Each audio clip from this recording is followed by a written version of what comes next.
জাহাজ চলাচল শুরুর পর প্রথম দিনেই প্রায় ১২০০ পর্যটক গেলেন সেন্ট মার্টিনে। দীর্ঘ ১০ মাস পর যাওয়া এসব পর্যটক পাবেন দ্বীপে রাত যাপনের সুযোগ। এ সুবিধা বহাল থাকবে আগামী ২ মাস, তবে মানতে হবে ১২ বিধিনিষেধ। এদিকে সেন্ট মার্টিন থেকে টেকনাফে ফেরার পথে সাগরে একটি স্পিড বোট উল্টে মারা গেছে মা মেয়ে। সূর্যের আলো ফোটার আগেই লাইনে দাঁড়িয়েছেন পর্যটকরা। উদ্দেশ্য সেন্ট মার্টিন যাত্রা। জাহাজে ওঠার আগে তল্লাশির মুখে পড়তে হয় তাদের।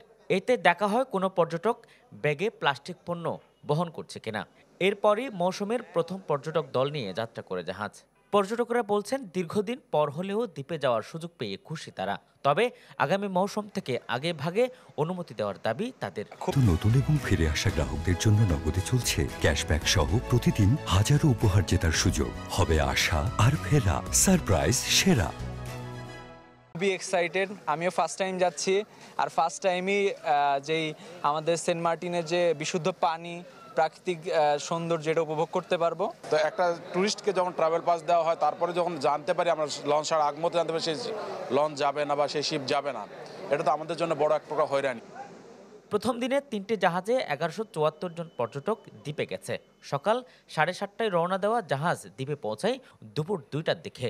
এতে দ্বীপের পরিবেশ রক্ষায় জারি করা ১২টি বিধিনিষেধ তদারকিতে সব ধরনের পদক্ষেপ নেওয়ার কথা জানায় প্রশাসন। এই অংশে এবং সেন্ট মার্টিন অংশে ভলান্টিয়ার এবং জেলা প্রশাসনের পক্ষ থেকে, আইন শৃঙ্খলা রক্ষাকারী বাহিনীর পক্ষ থেকে তদারকি অব্যাহত আছে। যে কেউ চাইলে travelpass.gov.bd-র মাধ্যমে ভিজিট করে আসলে লাইভ দেখতে পাবে যে কতজন আজকে টিকিট কেটেছে এবং কতজন সেন্ট মার্টিন ভ্রমণ করেছে। নিরাপত্তা সম্পূর্ণ ট্যুরিস্ট পুলিশ রয়েছে। আমরা আমাদের এই জাহাজেও আমাদের ট্যুরিস্ট পুলিশের টিম আছে এবং সেন্ট মার্টিনও ট্যুরিস্ট পুলিশের টিম থাকবে। প্রথম দিনে যথাযথ উপায়ে টিকিট বিক্রি না করার দায়ে একটি জাহাজ এজেন্টকে জরিমানা করা হয় ৫০,০০০ টাকা। ভবিষ্যতে কেউ যাতে এই ধরনের অনিয়ম না করে সেজন্য সতর্কও করা হয়।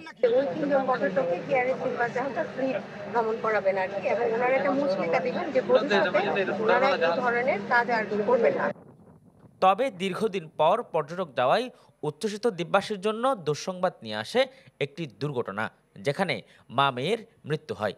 তারা স্পিডবোট নিয়ে সেন্ট মার্টিন থেকে টেকনাফের শাহপরীর দ্বীপে যাচ্ছিলেন। পথে সাগরের ঢেউয়ের তোড়ে ডুবে যায় বোটটি। সবাইকে নিয়ে আসছে, নাকি 8 জন ছিল। অনেক পরে দেখতেছে 2 জন লোক মারা গেছে। 5 বছর বয়সী যে বাচ্চাটা, ওইটা আমি মৃত অবস্থায় পাই। 5 মিনিট পরে 12টা 10-এ ওই যে মরিয়ম নামে যে মহিলা মরিয়ম আক্তার, ওনাকে নিয়ে আসা হয়। ওনাকেও আসার সাথে সাথে আমি মৃত অবস্থায় পাই। বোটে মোট 8 জন যাত্রী থাকলেও বাকিদের নিরাপদে উদ্ধার করা হয়। আজিম নিহাত, চ্যানেল 24, কক্সবাজার।